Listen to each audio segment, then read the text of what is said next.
The Honourable Parliamentary Secretary to the Minister of International Trade. Thank you very much, Mr. Speaker. And I know the honourable member wanted me to get up and ask a question after her impassioned speech earlier, so I certainly oblige. I enjoyed my time on the House and Procedure Affairs Committee with her and everyone that spent a lot of time on C-23.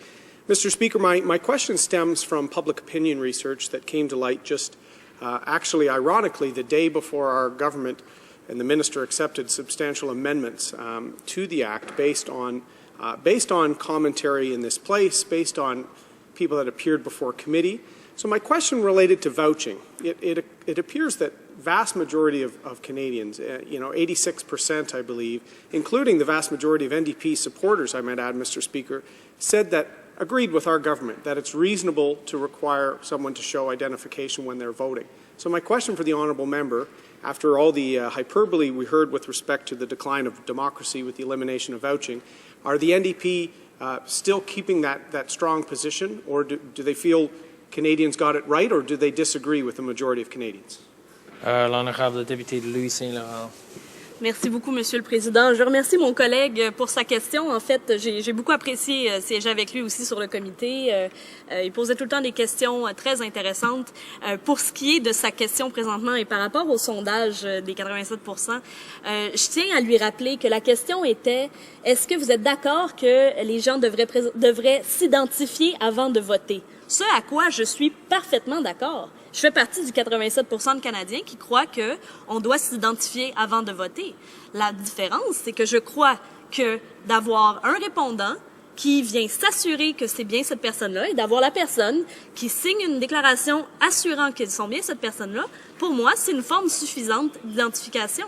Et quand on allait demander aux gens plus spécifiquement, s'ils étaient pour ou contre l'abolition de l'usage de répondants, c'était la majorité des Canadiens qui étaient contre l'abolition. Donc, à ce moment-là, je pense que je continue d'être du bord de la majorité des Canadiens en m'opposant à ces 23. Resuming debate, the Honourable Parliamentary Secretary to the Minister of International Trade. Thank you, Mr. Speaker. I'm pleased to rise to offer my voice in this Commons on C-23. I did have the privilege of spending a lot of time, as I said, with colleagues on the Procedure and House Affairs Committee. I also had the ability, particularly as a by-election winner, to follow this issue as it evolved to the present state that is before this House of Commons, which is Bill C-23. In my brief time that I have, Mr. Speaker, I'm going to try and dispel a few myths that still linger out there from C-23. I've been having great conversations with people in my riding in Durham, and I know there's people that have been patiently watching for me to speak on this today in my riding. I've also met from passionate Canadians on all sides of this, Mr. Speaker, from people in coffee shops right through to some passionate University of Toronto professors talking about modernizing our elections law and critiques and positive comments, that sort of thing. But the echo chamber that developed around C-23 and the politics around it led to some myths that in many cases still remain out there. So in my remarks today, I'm going to try and dispel some of the myths. The biggest one that we still hear in debate in this place, Mr. Speaker, is C-23 came from out of nowhere with no consultation, no contribution from expert opinion, that sort of thing, and that this was foisted upon Canada, and it was done with strategic brilliance to favour Conservatives. The reality, Mr. Speaker, is that C-23 comes from the need to fix our antiquated system of administering elections. And the antique quote, Mr. Speaker, comes from the Elections Canada expert charged with making recommendations on reform. In fact, Harry Neufeld, at page 24 of his report, said, an overhaul is urgently required, Mr. Speaker. Why did Elections Canada ask Mr. Neufeld, who served as the BC Chief Electoral Officer with distinction for many years, why did they ask for this report? Well, they asked for it, Mr. Speaker, after the calamity of the election in Etobicoke Centre in 2011. A result, and we've got a fine member from Etobicoke Centre in this place, Mr. Speaker, who won a narrow win by 26 votes. But a lower court in Ontario overturned that result. And all election observers recognize that if small margin elections can be overturned so easily, it could lead to a margin of litigation and, in fact, further lack of confidence in our election results. So that case, fortunately, the overturning of the result was reversed, and the Supreme Court of Canada held that the member from Etobicoke Centre won. What that Supreme Court decision also demonstrated, Mr. Speaker, is that the system of running elections in Canada was profoundly broken. That led to Mr. Neufeld. In fact, it led to a national audit of elections, Mr. Speaker, with thousands of polls examined to see where there were errors in the system, including some polls in my 2012 by-election in Durham. That audit allowed Mr. Neufeld to examine the cases of errors in registration, in vouching, and make an urgent plea to modernize our elections law. In fact, Mr. Neufeld was also prescient. He warned that there would be radical resistance because we live in a great parliamentary democracy. Our system seems to run quite well. And so a lot of people don't feel there's really a need to reform. But, Mr. Speaker, the Supreme Court of Canada case showed that fraud and irregularities can be considered on par, fraud and irregularities, if they result in an election result being overturned. And serious irregularities, Mr. Speaker, can lead to that result. We saw that in Etobicoke Centre. And what did Mr. Neufeld's report say about irregularities? On average, there are 500 irregularities per riding, Mr. Speaker. So historically, there's a lot of politicians in Canada at the provincial and federal levels with nicknames landslide. And they usually get that nickname, Mr. Speaker, by winning their first election with a very narrow result. In fact, most general elections have between 5 and 15 seats decided by 500 or fewer votes. Well, the audit showed that there are at least 500 irregularities or errors per riding, Mr. Speaker. So there was a real risk of the margin of litigation and no end to an election result in a community. It's unfair if that community has to wait months for litigation to the Supreme Court of Canada to determine who they are sending to this House of Commons. Another myth I'd like to address for a moment, Mr. Speaker, is vouching, and I asked my honourable colleague a question on that because it was portrayed by some voices in the media that the elimination of vouching was the decline of our democracy as we know it. People were going to be disenfranchised, their constitutional right to vote was going to be struck from them, when that's not the case, Mr. Speaker. In fact, there was numbers quoted by some learned people, even before committee, suggesting that hundreds of thousands of people would lose their right to vote because of the elimination of vouching. Well, the fatal error with that logic is the fact that they didn't ask the question to determine whether the person who vouched had any ID. The fact that vouching was there, and I would note, Mr. Speaker, that only a few provinces allow vouching, and no municipalities in this province of Ontario allow vouching, to suggest that everyone who used a vouching approach to voting would not have any ID to satisfy the basic registration requirements is simply erroneous. So that number was thrown out there and repeated many times even by good members of this place without any basis in reality. What was the reality from the audit, Mr. Speaker? Mr. Neufeld looked.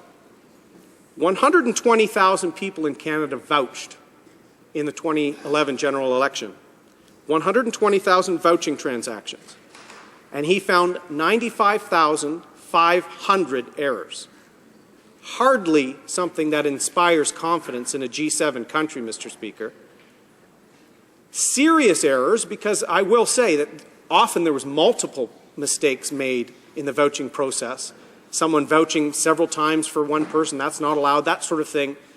But Mr. Neufeld found that there was 42% of all vouching transactions, pretty much almost half, were serious errors.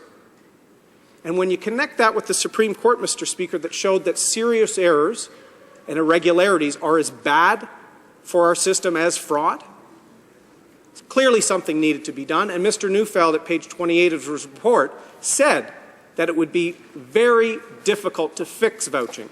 So, Mr. Speaker, we think it's reasonable to ask Canadians to show identification when they vote, and our amendments have also recognized that some people may have difficulty with the address component at registration, so there will be some flexibility built in for those people, but I sincerely hope that in the future that ambiguity is eliminated so that we can have absolute certainty.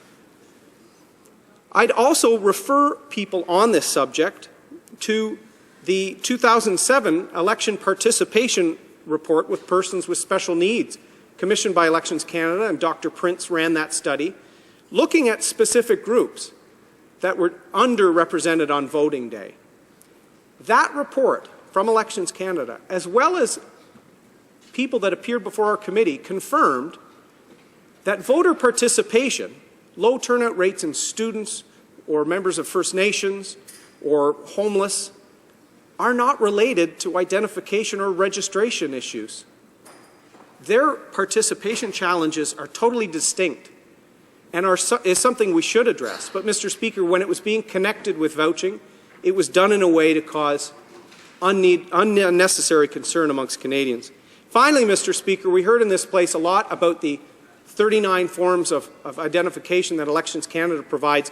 I found many people, even media commentators, thinking that those 39 pieces were in C-23. Those forms of identification are outlined by Elections Canada, Mr. Speaker, after making specific consideration for groups with low participation rates.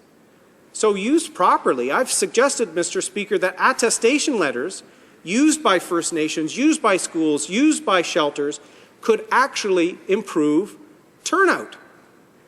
Those are there now. They were there in the last election, Mr. Speaker. So C-23 is an approach that we feel will modernize a system that has demanded modernization for a generation, Mr. Speaker, and our modest amendments have listened to the concerns and strengthened the bill, and I think we're going to have better results in the future in our elections, Mr. Speaker. Thank you. Questions and comments? Questions et commentaires. L'honorable député démocrate Fortin. Merci, Monsieur le Président. En écoutant attentivement la déclaration de mon distingué confrère, il a fait la démonstration de la véracité des propos d'Einstein. Einstein définissait l'imbécilité comme étant la répétition systématique de la même expérience en espérant un résultat différent. Voilà encore une fois une loi mal avisée qui immédiatement, si elle est votée, va être contestée. Elle va être contestée par les Premières Nations qui vont dire de quel droit modifiez-vous la loi pour que nous ayons moins accès au vote. Les associations étudiantes vont arriver et vont dire exactement la même chose. Le directeur général des élections doit avoir le pouvoir et les moyens de promouvoir le vote des jeunes. Pas seulement de dire vous pouvez aller voter à tel endroit, mais de dire où aller voter. Alors pourquoi s'entêter à vouloir voter une loi rejetée par tous les experts, y compris les experts que vous avez nommés? Alors, Monsieur le Président, j'aimerais savoir pourquoi nous allons voter sur une loi qui immédiatement va être contestée devant les tribunaux. Bonne question. The Honourable Parliamentary Secretary. Mr. Speaker, the member clearly did not listen to the final moments of my remarks where I showed that Elections Canada's move to the 39 forms of identification with specific attestation letters for those on First Nation reserves actually allows a template that could be used now to rise turnout and participation by that community, Mr. Speaker. And, you know, it's interesting to note that turnouts are higher at some band council elections. So there's the ability to run localized and provincial elections. We're now going to have a better way to do that federally. And I'd invite the member to look at the Supreme Court decision that I think sets the stage to show that C-23 will improve our system The majority opinion there said it would be better to keep the inherent confidence in our system to ask someone to return to the polls with the proper registration materials than it would be to allow somebody that may not be entitled to vote, Mr. Speaker. Questions and comments? The Honourable Parliamentary Secretary. Thank you, Mr. Speaker. And I want to go back to the issue of the vouching. Now, we did hear at committee, I understand, that there was concerns regarding people that might have some issues with that, showing their address.